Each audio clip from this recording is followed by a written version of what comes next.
സ്നേഹത്തിൻ തൈലം പൂശി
ഞങ്ങളും ക്രൂശിക്കപ്പെട്ട ക്രിസ്തുവിനെ പ്രസംഗിക്കുന്നു.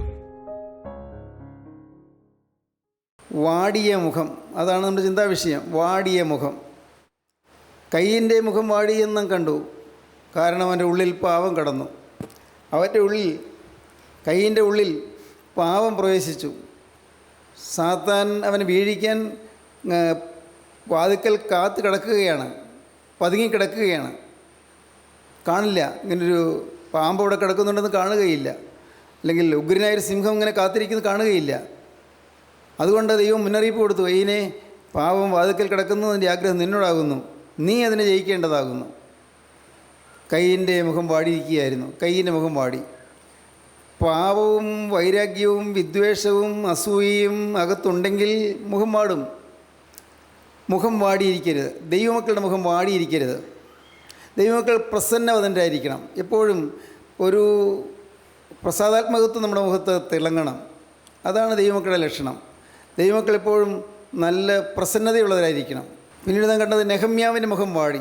നെഹമ്യാവിൻ്റെ മുഖം വാടി. നെഹമ്യാവ് ജനത്തിന് വന്നിരിക്കുന്ന അനർത്ഥമോർത്താണ് കരഞ്ഞത്. ഇസ്രായേൽക്കാർ ബാബിലോണിയയിലേക്ക് അടിമകളായി പോയി. അതിനുശേഷം അവിടുത്തെ പ്രവാസകാലം കഴിഞ്ഞവർ തിരിച്ച് അവരുടെ യെരൂശലേമിലേക്ക് അവർ മടങ്ങി വന്നു. പക്ഷേ ആലയം ശൂന്യമായിരിക്കുന്നു. ആലയം പണി തുടങ്ങി, പക്ഷേ ആലയം ശൂന്യമായിപ്പോയി. ദൈവാലയം ശൂന്യമായിപ്പോയി. ദൈവാലയത്തിൻ്റെ വാതിലെല്ലാം തീ കൊണ്ട് വെന്ത് കിടക്കുകയാണ്. മാത്രവുമല്ല, ആ ദേവാലയത്തിന് ചുറ്റുമുള്ള മതിൽക്കെട്ടുകളോ എല്ലാം തകർന്ന് കിടക്കുന്നു, എല്ലാം തകർന്ന് പൊടിഞ്ഞു കിടക്കുന്നു.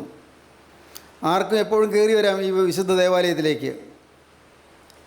ദേവാലയത്തിൻ്റെ മതിലുകൾ ഇടിഞ്ഞു കിടക്കുന്നു, ദേവാലയത്തിൻ്റെ വാതിലുകൾ തീ കൊണ്ട് വെന്ത് കിടക്കുന്നു. ഇതെല്ലാം കണ്ട് നെഹമ്യാവിൻ്റെ മുഖം വാടി. തൻ്റെ സ്വന്തം ജനത്തിന് വന്നിരിക്കുന്നതായ അനർത്ഥമോർത്ത്, സ്വന്തം ജനത്തിന് വന്നിരിക്കുന്നതായ അപകടമോർത്ത് നെഹമ്യാവിൻ്റെ മുഖം വാടി. ആരാധന നഷ്ടപ്പെട്ടു പോയ ജനത്തെ നോക്കി നെഹമ്യാവിൻ്റെ ഹൃദയത്തിൽ വലിയ ദുഃഖമുണ്ടായി. ആരാധന മുടങ്ങിപ്പോയ ജനം, ആരാധനയില്ല. ദൈവത്തിന് സ്തോത്രം. നാം ഇന്ന് ഏത് കാര്യത്തിലാണ് മുഖം വാടിയിരിക്കുന്നത്? ഭൗതികമായ കാര്യങ്ങളിൽ മുഖം വാടിയിരിക്കുന്ന അനേകം പേരുണ്ട്. തീർച്ചയായിട്ടും സ്വാഭാവികമാണ്. എന്നാൽ ആത്മീയമായി നമ്മുടെ മുഖം വാടിയിരിക്കുന്നുവോ? അകത്ത് ഏതെങ്കിലും പാപം നിഗൂഢമായി വസിക്കുന്നുണ്ടെങ്കിൽ അതുകൊണ്ട് നിങ്ങളുടെ മുഖം വാടിയിരിക്കുന്നുവോ? അകത്ത് ആരോടെങ്കിലും ഉള്ളതായ പാരുഷ്യമോ വൈരാഗ്യമോ പകയോ വിദ്വേഷമോ നിങ്ങളുടെ ഹൃദയത്തിലുള്ളതുകൊണ്ട് മുഖം വാടിയിരിക്കുന്നുവോ? അതല്ല, നിങ്ങളുടെ ആത്മീയ പ്രവർത്തനങ്ങളിൽ മാന്ദ്യം സംഭവിച്ചതുകൊണ്ട് മുഖം വാടിയിരിക്കുന്നുവോ? ആത്മീയ പ്രവർത്തനങ്ങളിൽ മാത്രമല്ല, ആരാധനയിൽ മാന്ദ്യം വന്നതുകൊണ്ട് നിങ്ങൾക്ക് മുഖം വാടിയിരിക്കുന്നുവോ? മുഖം വാടിയിരിക്കുന്നു. നെഹമ്യാവ് ആത്മാക്കളെക്കുറിച്ച് കരഞ്ഞു, ആത്മാക്കളെ ഓർത്ത് കരഞ്ഞു. നെഹമ്യാവ് ആ ദൈവദാസൻ്റെ പ്രവർത്തന പരിധിയിലുള്ളതായ ദൈവമക്കളെ ഓർത്ത് കരഞ്ഞു. അവരുടെ ആരാധന നിലച്ചുപോയതിൽ കരഞ്ഞു. അവർ നാഥനില്ലാത്തവരെ പോലെ അലഞ്ഞു തിരിഞ്ഞ് നടക്കുന്നതായിട്ട് കണ്ട് നെഹമ്യാവ് കരഞ്ഞു. നെഹമ്യാവ് അന്ന് രാജകൊട്ടാരത്തിൽ ചെന്ന് രാജാവിൻ്റെ മുമ്പിൽ നിന്നു. കാരണം അവിടുത്തെ ഭക്ഷ്യമന്ത്രിയാണ്. രാജാവിന് പാനപാത്രത്തിൽ പാനീയം പകർന്നു കൊടുക്കുന്ന ഒരു രാജസേവകനാണ് നെഹമ്യാവ്. ഉന്നതനായ ഉദ്യോഗം വഹിക്കുന്ന രാജകൊട്ടാരത്തിൽ എപ്പോഴും കടന്നു ചെല്ലാനുള്ളതായ സ്വാതന്ത്ര്യമുള്ള നെഹമ്യാവ് വാടിയ മുഖത്തോടെ നിന്നു. പേർഷ്യൻ സാമ്രാജ്യത്തിലെ അർട്ടാക്സെർക്സസ് ചക്രവർത്തി, അർത്ഥശിഷ്ട രാജാവെന്ന് നമ്മുടെ മലയാള വേദത്തിൽ കാണും. ഈ അർട്ടാക്സെർക്സസ് അദ്ദേഹം മുഖം വാടി നെഹമ്യാവിനെ കണ്ടപ്പോൾ ചോദിച്ചു, എന്താണ് നിൻ്റെ മുഖം വാടിയിരിക്കുന്നത്? എന്താണ് നിൻ്റെ മനോദുഃഖം? പറയൂ, എന്താണ് നിൻ്റെ പ്രയാസം? കാരണം കൊട്ടാരത്തിലെ ഭൃത്യന്മാരാരും മുഖം വാടിയിരിക്കാൻ പാടില്ല. മുഖം വാടിയിരുന്നാൽ അവരെ ശിക്ഷിക്കും, അവരെ അത് ജോലിയിൽ നിന്ന് നീക്കിക്കളയും. അത്ര ഗൗരവമേറിയൊരു കുറ്റമാണ് മുഖം വാടിയിരിക്കുക എന്നുള്ളത്. നാം ധരിച്ചിരിക്കുന്ന പോലെയല്ല, മുഖം വാടിയിരിക്കുന്നത് നിത്യനായ ദൈവത്തിനും പ്രസാദമല്ല. നമുക്ക് ഓർത്തോർത്ത് ദൈവത്തെ സ്തുതിക്കാനുള്ള വകകളില്ലേ? മുഖത്തിൻ്റെ വാട്ടം മാറാനുള്ള വകകളില്ലേ നമുക്ക്? ദൈവത്തിന് സ്തോത്രം. നമുക്ക് ഇന്ന് കേൾക്കാൻ കേൾവി തന്നു, ഓർക്കരുതോ? സന്തോഷിക്കാമല്ലോ. നമുക്കിന്ന് കാണാൻ കണ്ണുകാഴ്ച തന്നു, സന്തോഷിക്കാമല്ലോ. നമുക്ക് സംസാരിക്കാൻ നാവ് തന്നു, ഒരു തടസ്സവുമില്ലാതെ സംസാരിക്കാം. നമുക്ക് ദൈവത്തെ സ്തുതിക്കാമല്ലോ. നമുക്ക് നമ്മുടെ കൈകൊണ്ട് പ്രവർത്തിക്കാൻ കൈകൾ തന്നു, ദൈവത്തെ സ്തുതിക്കാമല്ലോ. നമുക്ക് നടന്നു നീങ്ങാനുള്ളതായ കാലുകളുടെ ബലം തന്നു. ദൈവത്തെ സ്തുതിക്കാമല്ലോ. എത്രയോ പേര് കാലിന് ബലമില്ലാതെ കിടക്കുന്നു, എത്രയോ പേര് ഒന്ന് നിവരാൻ പോലും പറ്റാതെ കിടക്കുന്നു, എത്രയോ പേര് അന്ധരായി കഴിയുന്നു, എത്രയോ പേര് ചെകിടരും ഊമരുമായി കഴിയുന്നു. ഇല്ലേ, ഓരോ തരത്തിലുള്ളതായ പ്രയാസങ്ങൾ. നമുക്കിന്ന് വലിയ പ്രയാസം കൂടാതെ ആഹാരം കഴിക്കാനുള്ള വക കർത്താവ് തന്നിരിക്കുന്നു. സന്തോഷിക്കാമല്ലോ, ദൈവത്തെ സ്തുതിക്കാമല്ലോ. നമുക്ക് എല്ലാറ്റിലുപരി നമുക്ക് ദൈവത്തെ അറിയാനുള്ളതായ വചനം തന്നു. സ്തോത്രം. വചനം തന്നു. അത് നമ്മുടെ വായിൽ കൊണ്ടുവന്ന് വെച്ച് തരികയാണ്. സ്വർഗത്തിൻ്റെ മന്നായാണ് നമ്മുടെ വായിലേക്ക് വെച്ച് തരുന്നത്. സ്വർഗത്തിലെ മന്ന, നിത്യനായ ദൈവം സ്വർഗത്തിൽ നയിച്ചു തരുന്ന ഈ മന്ന നമ്മുടെ വായിലേക്ക് വെച്ച് തരികയാണ്. നമ്മുടെ സ്വന്തം വീടിനടുത്ത്, അതല്ലെങ്കിൽ നമ്മുടെ സ്വന്തം നാടിനടുത്ത്, അല്ലെങ്കിൽ ഈ കൊച്ചു കേരളത്തിൽ നമുക്ക് യാത്ര ചെയ്ത് എത്താവുന്ന സ്ഥലത്ത് ദൈവത്തിൻ്റെ വചനം തന്നിരിക്കുന്നു. എന്തൊരു മഹാഭാഗ്യം! സ്വർഗത്തിൻ്റെ വചനം നമുക്ക് ലഭിക്കുകയാണ്. സ്വർഗത്തിൽ നിത്യനായ ദൈവത്തിൻ്റെ ഇംഗിതം അറിയാൻ, ദൈവത്തിൻ്റെ ഇഷ്ടം അറിയുവാനുള്ളതായ സൗഭാഗ്യം നമുക്ക് ലഭിച്ചിരിക്കുകയാണ്. തീർച്ചയായിട്ടും ഇതെല്ലാം വേണ്ടി നമുക്ക് ദൈവത്തെ സ്തുതിക്കാം. അതാണ് ഞാൻ പറയാറുണ്ടല്ലോ, count the plus points. Plus പോയിൻറ്റുകളെല്ലാം നിങ്ങൾ കൗണ്ട് ചെയ്യണം. നിങ്ങളുടെ ജീവിതത്തിൽ നിങ്ങൾക്ക് ലഭിച്ച പ്ലസ് പോയിൻറ്റുകൾ പലതുമുണ്ട്. പ്ലസ് പോയിൻറ്റുകൾ കൗണ്ട് ചെയ്യണം, ഓരോന്നോരോന്ന്. അതിൻ്റെ മൈനസ് പോയിൻറ്റുകളൊന്നും എടുക്കണ്ട. നിങ്ങൾക്ക് ഇല്ലായ്മയെക്കുറിച്ചൊന്നും പറയണ്ട, ചിന്തിക്കണ്ട. ഇന്നതില്ല എന്ന് നിങ്ങൾ പറയണ്ട. പക്ഷേ നിങ്ങളൊരു കാര്യം ചെയ്യണം. നിങ്ങൾക്ക് കിട്ടിയതായ, നിങ്ങൾക്കുള്ളതായ അനുഗ്രഹങ്ങൾ ഓരോന്നെടുത്ത് ദൈവത്തെ സ്തുതിക്കണം. മുഖം പ്രസന്നമാകും. പ്രസന്നമായ, പ്രസാദാത്മകമായ ഒരു നല്ല മുഖഭാവം പുലർത്തുവാൻ നമുക്ക് സാധിക്കും. അതാണ് കർത്താവ് നമ്മെക്കുറിച്ച് ആഗ്രഹിക്കുന്നത്. നാം എല്ലാവരും എപ്പോഴും പ്രസന്നതയുള്ളവരായിരിക്കണം, പ്ലസൻ്റായിരിക്കണം. നമ്മുടെ മുഖം എപ്പോഴും സന്തോഷഭരിതമായിരിക്കണം. രാജാവിൻ്റെ മുമ്പിൽ മുഖം വാടിയിരിക്കുന്ന നെഹമ്യാവിനോട് രാജാവ് പറഞ്ഞു, നിന്റെ മുഖം വാടിയിരിക്കുന്നത് നിനക്ക് മനോദുഃഖമല്ലാതെ മറ്റൊന്നുമില്ല. അപ്പോൾ നെഹമ്യാവ് പറയുകയാണ്, വായിക്കൂ, എൻ്റെ പിതാക്കന്മാരുടെ. അപ്പോൾ ഞാൻ ഏറ്റവും ഭയപ്പെട്ട് രാജാവിനോട്, രാജാവ് ദീർഘായുസ്സായിരിക്കട്ടെ, എൻ്റെ പിതാക്കന്മാരുടെ കല്ലറകളുള്ള പട്ടണം ശൂന്യമായും എൻ്റെ പിതാക്കന്മാരുടെ കല്ലറകളുള്ള ഈ യെരൂശലേം നഗരം ശൂന്യമായിരിക്കുന്നു. അതിൻ്റെ വാതിലുകൾ തീ കൊണ്ട് വെന്തും കിടക്കെ. ഈ നഗരത്തിൻ്റെ വാതിലുകളെല്ലാം തീ വെച്ച് ചുട്ടുകളഞ്ഞിരിക്കുന്നു, വെന്തും കിടക്കെ. എൻ്റെ മുഖം വാടാതിരിക്കുന്നത് എങ്ങനെ? മുഖം വാടാതിരിക്കുന്നത് എങ്ങനെ? പ്രിയപ്പെട്ടവരെ, നിങ്ങൾ ഒരു ആത്മീയനാണെങ്കിൽ നിങ്ങളുടെ ഉള്ളം വേദന കൊണ്ട് വിങ്ങും. എന്തിന്? അനേകം ആളുകൾ, പതിനായിരക്കണക്കിന് ലക്ഷോപലക്ഷം ആളുകൾ പള്ളികളിൽ പോകുന്നു, ആരാധനകളിൽ പങ്കെടുക്കുന്നു, അവരെ കുമ്പസാരിക്കുന്നു, വിശുദ്ധ കുർബാന അനുഭവിക്കുന്നു, ചടങ്ങുകളെല്ലാം ഉണ്ട്, പെരുന്നാൾ ആഘോഷിക്കുന്നു. പക്ഷേ സത്യം കാണുന്നില്ലല്ലോ. ഈ കണ്ട ജനം രക്ഷകനെ കണ്ടെത്തുന്നില്ലല്ലോ. കർത്താവ് പോകുന്നതിന് മുമ്പ് അവസാനമായി പറഞ്ഞത് നിങ്ങളെൻ്റെ സാക്ഷികളാകണമെന്നാണ്. അവസാനമായി പറഞ്ഞത്, ആകയാൽ നിങ്ങൾ പുറപ്പെട്ട് പിതാവിൻ്റെയും പുത്രൻ്റെയും പരിശുദ്ധാത്മാവിൻ്റെ നാമത്തിൽ സ്നാനം കഴിപ്പിച്ചും ഞാൻ നിങ്ങളോട് കൽപ്പിച്ചതൊക്കെയും പ്രമാണിപ്പാൻ തക്കണം ഉപദേശിച്ചും കൊണ്ട് സകല ജാതികളെയും എൻ്റെ ശിഷ്യരാക്കിക്കൊള്ളുവീനെന്ന്. ആ സകല ജാതികളെയും ശിഷ്യരാക്കിക്കൊള്ളുവീൻ എന്നുള്ളതായ കൽപ്പന ഇന്ന് സഭകൾ അറിയുന്നില്ല. സഭകൾ ശൂന്യമായി കിടക്കുന്നു. കെട്ടിടങ്ങൾ പൊങ്ങുന്നുണ്ട്, കുരിശുതൊട്ടികൾ പണിത് വരുന്നുണ്ട്, നല്ല നല്ല മനോഹരമായ കോടാനുകോടികൾ ചെലവഴിച്ചുള്ള ദേവാലയങ്ങൾ ഉണ്ടാകുന്നുണ്ട്, നല്ല പാഴ്സനേജസ്, നല്ല മനോഹരമായ കെട്ടിടങ്ങൾ ഉണ്ടാകുന്നുണ്ട്, നല്ല സെമിത്തേരികളോ അല്ലെങ്കിൽ കല്ലറകളോ ഉണ്ടാകുന്നുണ്ട്, മനോഹരമായ മതിൽക്കെട്ടുകൾ ഉണ്ടാകുന്നുണ്ട്. എല്ലാം മനോഹരമാണ്. എന്നാൽ ആന്തരികമായൊരു ശൂന്യത. ആരെങ്കിലും ഇതിനെക്കുറിച്ച് വേദനിച്ചിട്ടുണ്ടോ? എപ്പോഴെങ്കിലും വേദനിച്ചിട്ടുണ്ടോ? കർത്താവേ, സഭകൾ ഉറങ്ങുന്നല്ലോ എന്ന്, സഭകൾ മയങ്ങിപ്പോയല്ലോ എന്ന്, സഭകൾ അത്യുന്നതനായ ക്രിസ്തുവിൻ്റെ അവസാനത്തെ കൽപ്പന അനുസരിക്കുന്നില്ലല്ലോ എന്ന്. സുവിശേഷത്തിന് എന്ത് വിലയുണ്ട്? സുവിശേഷത്തിന് ചില പള്ളികളിലെങ്കിലും ചിലപ്പോൾ പെരുന്നാളിൻ്റെ ദിവസം ഒരു ചെറിയ പ്രസംഗം ചെയ്തു വന്നേക്കും. ചില പള്ളികളിലെങ്കിലും. സാധാരണഗതിയിൽ പെരുന്നാളിൻ്റെ ദിവസം പെരുന്നാളാണ്, മഹാദിനമാണ്, മഹാദിവസമാണ്. പക്ഷേ ആ ദിവസം അനേകം പള്ളികളിലും നാടകവും കൂത്തും സതിരുകളും അല്ലെങ്കിൽ ഗാനമേളകളും അവിടുത്തെ അന്തരീക്ഷത്തെ പിടിച്ചടക്കുന്നു. അങ്ങനെയല്ലേ? പലയിടത്തും അങ്ങനെയല്ലേ? ഈ ആത്മാക്കൾ എവിടെ പോകുന്നു?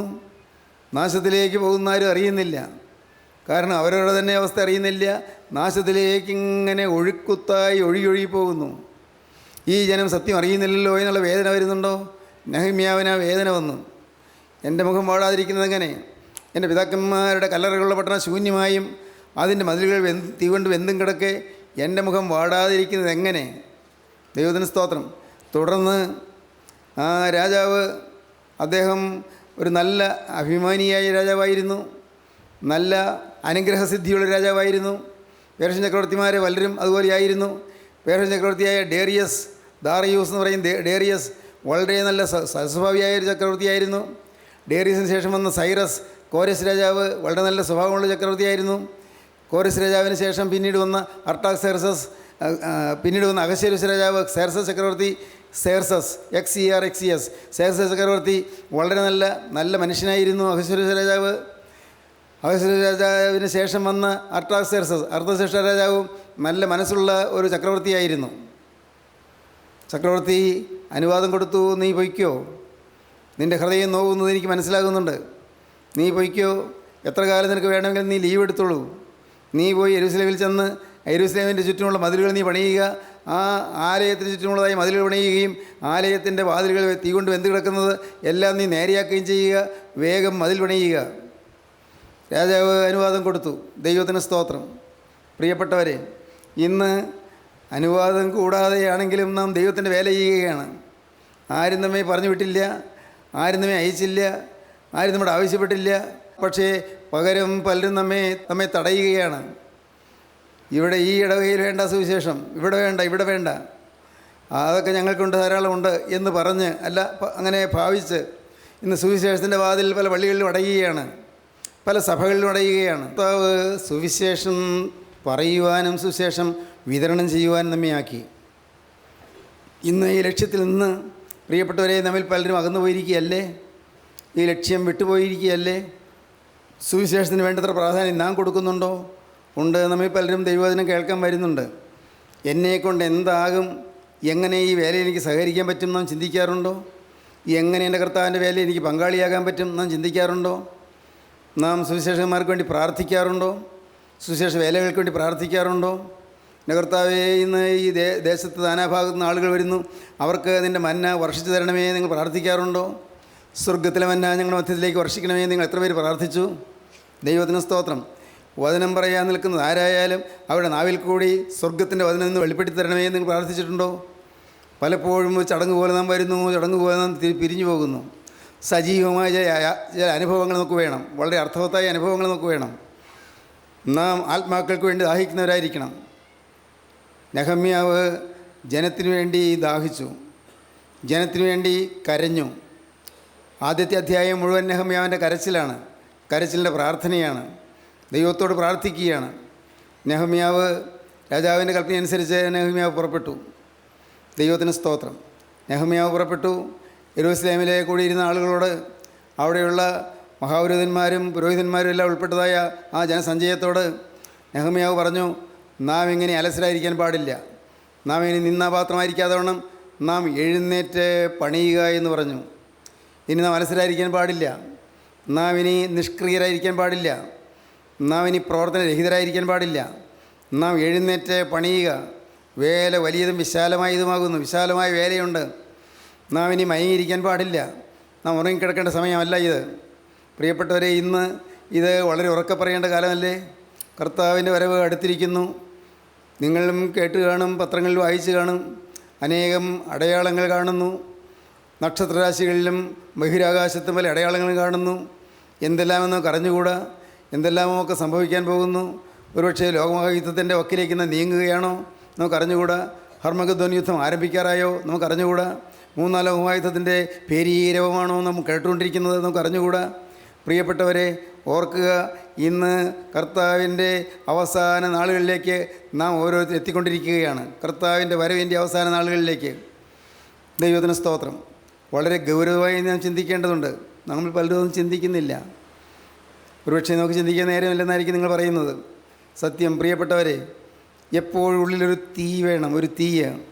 എൻ്റെ കർത്താവേ, നീ എനിക്ക് വീണ്ടെടുപ്പ് തന്നല്ലോ, നീ എനിക്ക് വീണ്ടെടുപ്പിൻ്റെ വചനം തന്നല്ലോ. ഈ വചനം കേൾക്കാത്ത എത്രയോ ലക്ഷങ്ങൾ അല്ല കോടാനുകോടികളുണ്ട്. കർത്താവേ, ഇവർക്ക് ഈ വചനം കൊടുക്കാൻ അതാ ദേശത്തോ അല്ല വിദേശത്തു നിന്നോ ആരെങ്കിലെല്ലാം നീ അയക്കണമേ. നാഥ, അടിനി അയക്കണമേ. സ്തോത്രം. ദൈവത്തിന് സ്തോത്രം. യെശയ്യാവ് പറഞ്ഞു, അടിനി അയക്കണമേ. പ്രിയപ്പെട്ടവരെ, നിങ്ങൾ പറയണം, കർത്താവേ, ഞാനൊരാളിവിടെ ഉണ്ട്, ദുർബലനും ബലഹീനനുമായൊരു മനുഷ്യനിവിടെ ഉണ്ട്. കർത്താവേ, വാർദ്ധക്യത്തിൻ്റെ നരയും ജരയുമുള്ള ഒരു മനുഷ്യനിവിടെയുണ്ട്. കരുണയുള്ള കർത്താവേ, എനിക്ക് വേണ്ടത്ര ആരോഗ്യമില്ല, എന്നാൽ എനിക്ക് സാധിക്കുന്നത് ഞാൻ ചെയ്തു കൊള്ളാം. എന്നെക്കൊണ്ട് എന്താകും ഞാൻ ചെയ്തു കൊള്ളാം. കർത്താവിൻ്റെ വേലയ്ക്ക് വേണ്ടി ഞാൻ ഓടണമോ ഓടാം. കർത്താവെ എന്തു വേണമെങ്കിലും ഞാൻ ചെയ്തു കൊള്ളാം. ദൈവത്തിന് സ്തോത്രം. പ്രിയപ്പെട്ടവരെ, നിങ്ങൾക്ക് ഒരു അമിതാവേശം ഉണ്ടാകേണ്ടിയിരിക്കുന്നു. സാധാരണ ആവേശം പോരാ, നിങ്ങൾക്ക് അമിതമായ ഒരു ആവേശം വരണം. കർത്താവിൻ്റെ വേല ചെയ്യണമെന്നുള്ള ഒരു ആഗ്രഹം വരണം. നെഹമ്യാവ് ആ ദാഹത്തോടുകൂടി ആളുകളെ ഉണർത്തി. നമുക്ക് വായിക്കാം നെഹമ്യാവിൻ്റെ പുസ്തകം 4-ാം അധ്യായത്തിൻ്റെ 14-ാം വാക്യം നമുക്ക് വായിക്കാം. ഞാൻ നോക്കി എഴുന്നേറ്റ് നിന്നു, പ്രഭുക്കന്മാരോടും പ്രമാണികളോടും ശേഷം ജനത്തോടും, നിങ്ങളവരെ പേടിക്കേണ്ട, വലിയവനും ഭയങ്കരനുമായ കർത്താവിനെ ഓർത്ത് നിങ്ങളുടെ സഹോദരന്മാർക്കും പുത്രന്മാർക്കും പുത്രിമാർക്കും ഭാര്യമാർക്കും വീടുകൾക്കും വേണ്ടി പൊരുതുവീൻ എന്ന് പറഞ്ഞു. ദൈവത്തിന് സ്തോത്രം. വലിയൊരു എതിർപ്പുണ്ടായി. നെഹമ്യാവ് പറഞ്ഞു, നിങ്ങൾ എതിർക്കുന്നവരെ കാണണ്ട, അങ്ങോട്ട് നോക്കണ്ട. വലിയൊരു എതിർപ്പുണ്ടായി. എന്താണ് എതിർപ്പ്? അവരുടെ ആ യെരൂശലേമിലെ ഇസ്രായേൽക്കാരിൽ തന്നെയുള്ള ശമര്യരിലെ നേതാക്കന്മാർ 2 പേരെ എഴുന്നേറ്റു. ഇസ്രായേൽക്കാരും ശമര്യരും ഒരു വർഗം തന്നെയാണ്. പക്ഷേ ആ ശമര്യർ അവർ ഇസ്രായേൽക്കാരുമായി ഒരു സംബന്ധമില്ലാത്ത കൂട്ടരാണ്. ഒരേ ജാതി തന്നെ, പക്ഷേ ഈ ഇസ്രായേൽക്കാരുമായി അവർക്ക് ഒരു ബന്ധമില്ല. ശമര്യർ തന്നെ ചിലർ എഴുന്നേറ്റു. ആരെല്ലാമാണത്? അത് ഒന്ന് അമ്മോന്യനായ തോബീയാവ്, മറ്റൊന്ന് സൻബല്ലത്ത്, പിന്നൊന്ന് ഗേശം. ദൈവത്തിന് സ്തോത്രം. നമുക്ക് വായിക്കാം, 2-ാം വാക്യം മുതൽ വായിക്കാം. ഈ ദുർബലന്മാരായ യഹൂദന്മാർ എന്ത് ചെയ്യുവാൻ പോകുന്നു? സൻബല്ലത്ത് കേട്ടപ്പോൾ അവൻ കോപവും മഹാരോഷവും കൊണ്ട് യഹൂദന്മാരെ നിന്ദിച്ചു. ആദ്യം നിന്നയാണ്. ഈ സൻബല്ലത്ത് കേട്ടപ്പോൾ മതിൽ പണിയാൻ തുടങ്ങുന്നു. അത് കേട്ടപ്പോൾ സൻബല്ലത്ത് എഴുന്നേറ്റ് പറയുകയാണ്, കോപവും മഹാരോഷവും കൊണ്ട് യഹൂദന്മാരെ നിന്ദിച്ചു. എന്നിട്ട് പറയുകയാണ്, ഈ ദുർബലന്മാരായ യഹൂദന്മാർ എന്ത് ചെയ്യുവാൻ പോകുന്നു? ഈ ദുർബലന്മാരായ യഹൂദന്മാർ ഇവരെന്ത് ചെയ്യാനായി പോകുന്നത്? അവരെ സമ്മതിക്കുമോ? ഇങ്ങനെ വേല ചെയ്യാനൊക്കെ അവരെ സമ്മതിക്കുമോ? രാജകൊട്ടാരത്തിൽ നിന്നുള്ള കൽപ്പനയും കിട്ടിയിട്ടുണ്ടോ? കൽപ്പനയില്ലാതെ എന്ത് വേല ചെയ്യാനായിട്ട് പോകുന്നത്? അവർ യാഗം കഴിക്കുമോ? യാഗം കഴിക്കാൻ വേണ്ടി സാധിക്കുമോ? യാഗപീഠത്തിലെ കല്ലുകളെല്ലാം ചെതറിപ്പോയില്ലേ? എല്ലാവരും ചെതറിപ്പോയില്ലേ? ഇനി എന്ത് നടക്കുമെന്ന് പറയുന്നത്? ഒന്നും നടക്കുകയില്ല. ഒരു ദിവസം കൊണ്ട് പണി തീർത്തു കളയുമോ? ഒറ്റ ദിവസം കൊണ്ട് പണി തീർത്തു കളയുമെന്നാണോ അവർ ഭാവിക്കുന്നത്? മണ്ടത്തരം. ഒരു ദിവസം കൊണ്ട് അവർ പണി തീർത്തു കളയുമോ? വെന്ത് കിടക്കുന്ന ചണ്ടിക്കൂമ്പാരങ്ങളിൽ നിന്ന് അവർ കല്ല് ജീവിപ്പിക്കുമോ എന്നിങ്ങനെ. വെന്ത് കിടക്കുന്ന ചണ്ടിക്കൂമ്പാരങ്ങളിൽ നിന്ന് അവർ പണിയാനുള്ള കല്ല് ജീവിപ്പിച്ചെടുക്കുമോ എന്ന് അവർ പറഞ്ഞു. അപ്പോൾ എന്തുണ്ടായി? തൻ്റെ സഹോദരന്മാരും ശമരിയ സൈന്യവും കേൾക്കെ പറഞ്ഞു. അപ്പോൾ അവൻ്റെ അടുക്കൽ നിന്നിരുന്ന അമ്മോന്യനായ തോബിയാവ്, അവർ എങ്ങനെ പണിതാലും ഒരു കുറുക്കൻ കയറിയാൽ അവരുടെ കന്മതിൽ ഉരുണ്ടു വീഴുമെന്ന് പറയുകയാണ്. എതിരാളി പറയുകയാണ്, എത്ര പറഞ്ഞാലും ഏതാനും നാളത്തേക്കേ ഇതൊക്കെയുള്ളൂ, ഈ കോലാഹലമെല്ലാം കുറച്ച് നാളത്തേക്കേ ഉള്ളൂ. ഒരു കുറുക്കൻ കയറിയാൽ ഈ മതിൽ ഉരുണ്ടു വീഴും. ഇവരെന്നെ മതിൽ പണിയാൻ വല്ല അറിയാമോ? വല്ല പഠിപ്പുമുണ്ടോ? തിയോളജിക്കൽ പാരമ്പര്യമുണ്ടോ? ഏതെങ്കിലും വേദശാസ്ത്രപരമായ ഡിഗ്രികൾ വല്ലതുണ്ടോ? എന്തറിഞ്ഞിട്ട് അവർ സെമിനാരി പഠിച്ചിട്ടുണ്ടോ? ഇവരെ ഇതുകൊണ്ട് വല്ലതും നേടാൻ പോകുന്നുണ്ടോ? ചോദിക്കുകയാണ്. അവർ പറയുകയാണ്, അവർ എങ്ങനെ പണിതാലും ഒരു കുറുക്കൻ കയറിയാൽ അവരുടെ കന്മതിൽ ഉരുണ്ടു വീഴുമെന്ന് പറഞ്ഞു. എങ്ങനെ പണിതാലും ഒരു കുറുക്കൻ കയറിയാൽ അവരുടെ കന്മതിൽ ഉരുണ്ടു വീഴും എന്ന് പറഞ്ഞു. അതിന് ഈ നെഹമ്യാവ് മറുപടി പറയാൻ പോയില്ല. നിങ്ങൾ വിചാരിക്കും പോലെ ഞങ്ങൾ മണ്ടന്മാരല്ല, ഞങ്ങൾ ശരിയായി ദൈവത്തിൻ്റെ വേലക്കാരാണ് എന്നൊന്നും പറയാൻ പോയില്ല. പക്ഷേ നെഹമ്യാവ് എന്ത് ചെയ്തു? കൊടുത്ത വാക്യം, ഞങ്ങളുടെ ദൈവമേ കേൾക്കണമേ, ഞങ്ങൾ നിന്ദിതന്മാരായിരിക്കുന്നു. അവരുടെ നിന്ദയെ അവരുടെ സ്വന്തം തലയിലേക്ക് തിരിച്ച് പ്രവാസദേശത്തിൽ അവരെ കവർച്ചയ്ക്ക് ഏൽപ്പിക്കണമേ. പണിയുന്നവർ കേൾക്കെ അവർ നിന്നെ കോപിപ്പിച്ചിരിക്കിയാൽ അവരുടെ അകൃത്യം മറയ്ക്കരുതേ. അവരുടെ പാപം നിന്റെ മുമ്പിൽ നിന്ന് മാഞ്ഞു പോകുകയും വരുതേ. ഞങ്ങളുടെ ദൈവമേ കേൾക്കണമേ, ഞങ്ങൾ നിന്ദിതന്മാരായിരിക്കുന്നു. ദൈവത്തിന് സ്തോത്രം. പ്രിയപ്പെട്ടവരെ, നിങ്ങളെല്ലാവരും ഇത് പ്രാർത്ഥിക്കണം. കർത്താവേ, ഞങ്ങൾ നിന്ദിതന്മാരായിരിക്കുന്നു, ഞങ്ങൾ അപമാനിക്കപ്പെട്ടിരിക്കുന്നു, അധികാരമുള്ളവർ വന്ന് ഞങ്ങളെ വിലക്കുന്നു. നിങ്ങൾ പണിയുന്ന ഈ മതിലെ ഒരു കുറുക്കം കയറിയാൽ ഉരുണ്ടു വീഴാനേ ഉള്ളൂ എന്ന് പറയുന്നു. ഞങ്ങളെ ആക്ഷേപിക്കുന്നു, ഞങ്ങൾ കഴിവില്ല എന്ന് പറയുന്നു. കർത്താവേ, നീ മനസ്സലിയണമേ, ഞങ്ങളെ നിന്ദിതരാക്കരുതേ. പിതാക്കന്മാർ പാടി, നിൻ സാക്ഷിയെ ലജ്ജിതനാക്കരുതേ എന്ന്. സ്തോത്രം. നിൻ സാക്ഷിയെ ലജ്ജിതനാക്കരുതേ എന്ന്. എൻ്റെ ബഹുമാന്യ സഹോദരങ്ങളെ, കർത്താവിൻ്റെ സാക്ഷികളായി നാം എഴുന്നേറ്റാൽ നമ്മെ കർത്താവ് ലജ്ജയ്ക്ക് വിടുകയില്ല. നമ്മെ കർത്താവ് അത്ഭുതകരമായി വഴി നടത്തും. കർത്താവിൻ്റെ വേലയിൽ വർദ്ധിച്ചു വരുവാനുള്ള കൃപ കർത്താവ് തരും. നാം തളരരുത്, നാം വേലയിൽ പുറകോട്ട് മാറരുത്. വിലപ്പെട്ടതായ വേലയാണ്, വളരെ അമൂല്യമായ സമ്പത്താണ് നമുക്ക് കിട്ടുന്നത്. സ്വർഗത്തിൻ്റെ സന്തോഷവും സ്വർഗത്തിൻ്റെ അംഗീകാരവുമാണ് നമുക്ക് കിട്ടുന്നത്. ഇവിടെയുള്ള താൽക്കാലിക ജീവിതം കഴിഞ്ഞ് ഒരു നാൾ നാം അക്കരയ്ക്ക് കടന്നു ചെല്ലുമ്പോൾ അപ്പോൾ കാണാം ദൈവത്തിന് സ്തോത്രം. നല്ലവനും വിശ്വസ്തനുമായ ദാസനെ, നീ അല്പത്തിൽ വിശ്വസ്തനായിരുന്നു, അധികത്തിന് ഞാൻ നിന്നെ വിചാരകനാക്കുമെന്നുള്ള നാഥൻ്റെ സ്വരം കേൾക്കാൻ പറ്റും. സ്തോത്രം. പ്രിയപ്പെട്ടവരെ, ശരിയല്ലേ? നാം എല്ലാവരും ഒരു ദിവസം കടന്നു പോവുകയില്ലേ? നാം എല്ലാവരും ഒരു വിധത്തിൽ നമുക്ക് സംശയിക്കേണ്ട ആവശ്യമില്ല. നാം എല്ലാവരും കടന്നു പോകും. അതേ പ്രിയപ്പെട്ടവരെ, ഞാനത് ആവർത്തിച്ച് പറയുകയാണ്. ആരെല്ലാം വന്ന് നിന്നാലും ഒന്നും സഹായിക്കാൻ പറ്റുകയില്ല. ദൈവത്തിന് സ്തോത്രം. പ്രിയപ്പെട്ടവരെ, നാം നിസ്സഹാരായി പോകുന്ന ചില സമയങ്ങളുണ്ട്. ആരും തുണയില്ലാതെ നാം വലഞ്ഞു പോകുന്ന ചില സമയങ്ങളുണ്ട്. നാം വിഷമിച്ചു പോകുന്ന ചില സന്ദർഭങ്ങളുണ്ട്. അപ്പോൾ നമ്മോട് ചേർന്ന് നിൽക്കാൻ യേശു ക്രിസ്തു വരണം. ഹല്ലേലൂയ. ദൈവത്തിന് സ്തോത്രം. യേശു ക്രിസ്തു നമ്മുടെ ജീവിതത്തിലുണ്ടായിരിക്കണം. ക്രിസ്തു നമ്മുടെ ഹൃദയത്തിലുണ്ടായിരിക്കണം. ഈ ഹൃദയത്തിനുള്ളിൽ യേശു ക്രിസ്തു വസിക്കണം. വേറൊന്നും വേണ്ട. നിങ്ങൾ ചിന്തിക്കൂ, വേറൊന്നും വേണ്ട. കർത്താവേ, എൻ്റെ യേശുവേ, നീ എൻ്റെ രക്ഷകനാണ്. നീ എൻ്റെ ഹൃദയത്തിലേക്ക് വരണമേ. എൻ്റെ ഹൃദയത്തിൽ നീ എഴുന്നള്ളി ആവസിക്കണമേ. എൻ്റെ ഹൃദയത്തിൽ നീ എഴുന്നള്ളി ഭരിക്കണമേ. നാഥ, എന്നെ ഞാനിതാ നിനക്ക് തുറന്നു തരുന്നു, എന്നെ വിട്ടുതരുന്നു. ദൈവത്തിന് സ്തോത്രം. വേറെ ഒന്നും നിങ്ങൾ ചെയ്യേണ്ട. നിങ്ങൾക്ക് എന്താണ് നടക്കുന്നതെന്ന് നമ്മൾ അറിയണ്ട. ഒന്ന് മാത്രം മതി. കർത്താവേ, ഇത്രയും കാലം പാഴാക്കിയ ഒരു മനുഷ്യനാണ് ഞാൻ. ഇത്രയും കാലം വിലപ്പെട്ട കാലം പാഴായിപ്പോയി. ചെയ്യേണ്ടതൊന്നും ഞാൻ ചെയ്തില്ല. എൻ്റെ കർത്താവെ, ചെയ്യരുതാത്ത ചിലതെല്ലാം ഞാൻ ചെയ്തും പോയി. കർത്താവെ, നഷ്ടത്തിൻ്റെ കണക്കുകൾ എനിക്ക് കൊണ്ടുവരാനുള്ളൂ. എന്നാൽ ഇപ്പോൾ കർത്താവെ, നീ ഇപ്പോൾ എന്നോട് മനസ്സിലിഞ്ഞ് നിൻ സാക്ഷിയെ ലജ്ജിതനാകാൻ ഇടവരുത്താതെ ഇപ്പോൾ എൻ്റെ ഹൃദയത്തിലേക്ക് നീ എഴുന്നള്ളി വരണമേ. നിങ്ങൾ പ്രാർത്ഥിക്കൂ, നിങ്ങൾ വിവരങ്ങളിലേക്ക് കൊടുക്കൂ, ദൈവത്തോട് നിങ്ങൾ വാക്ക് പറയൂ. കർത്താവേ, ഇന്നു മുതൽ നാഥ, ഞാൻ നിൻ്റെ സാക്ഷിയായി ജീവിക്കും. ഇന്നു മുതൽ ഞാൻ നിൻ്റെ വേല ഞാൻ ഭംഗം കൂടാതെ ചെയ്യും. ഇന്നു മുതൽ ഞാൻ നിൻ്റെ വേല ഇനി കഴിയുന്നിടത്തോളം ഞാൻ നിൻ്റെ വേല ചെയ്യും. കർത്താവേ, ഇന്നു മുതൽ ഞാൻ പുതിയ മനുഷ്യനായി ജീവിക്കും. നിങ്ങൾക്ക് തീരുമാനിക്കാമോ? എങ്കിൽ നിങ്ങൾ ഭാഗ്യശാലികളായിരിക്കും. ദൈവത്തിന് സ്തോത്രം. രാജാധിരാജനായ ഞങ്ങളുടെ പൊന്നേശുവേ, ഞങ്ങളുടെ വാഴ്ത്തപ്പെട്ട കർത്താവേ, ഈ മനോഹരമായ സമയത്തിനായി ഞങ്ങൾ നിന്നെ സ്തുതിക്കുന്നു. ഞങ്ങൾ നിന്നെ സ്തോത്രം ചെയ്യുന്നു. കർത്താവേ, നിൻ്റെ മക്കളോട് അവിടുന്ന് കരുണ തോന്നിയതിനായി ഞങ്ങൾ നിന്നെ സ്തുതിക്കുന്നു. ഈ മക്കളെ അവിടുന്ന് അനുഗ്രഹിച്ച് പറഞ്ഞയക്കണമേ. കർത്താവേ, എല്ലാവരെയും തൃക്കരം തൊട്ട് പറഞ്ഞയക്കണമേ. യേശുനാഥ, അതിന് രണ്ടാമത്തെ വരവിന് വേണ്ടി എല്ലാവരെയും ഒരുക്കണമേ. തിരക്തത്താൽ കഴുകി ഒടുപ്പാക്കി അയക്കണമേ. എല്ലാ നന്മകളാൽ ഈ മക്കളെ നിറയ്ക്കണമേ. ഹൃദയം നിറഞ്ഞ സ്നേഹത്താൽ നിറച്ച് നികരണ കർത്താവേ, വിശ്വാസത്തിൽ ഉറപ്പിച്ച് പ്രത്യാശയിൽ കവിഞ്ഞു വരത്തക്കവണ്ണം ഓരോരുത്തരെയും ഒരുക്കണമേ. തിരുനാമം മഹത്വപ്പെടുത്തണമേ. യേശു ക്രിസ്തുവിൻ്റെ രാജകീയ നാമത്തിൽ പ്രാർത്ഥിക്കുന്ന കുറയോടെ കേൾക്കണം പിതാവേ. ആമീൻ. ഹല്ലേലൂയ.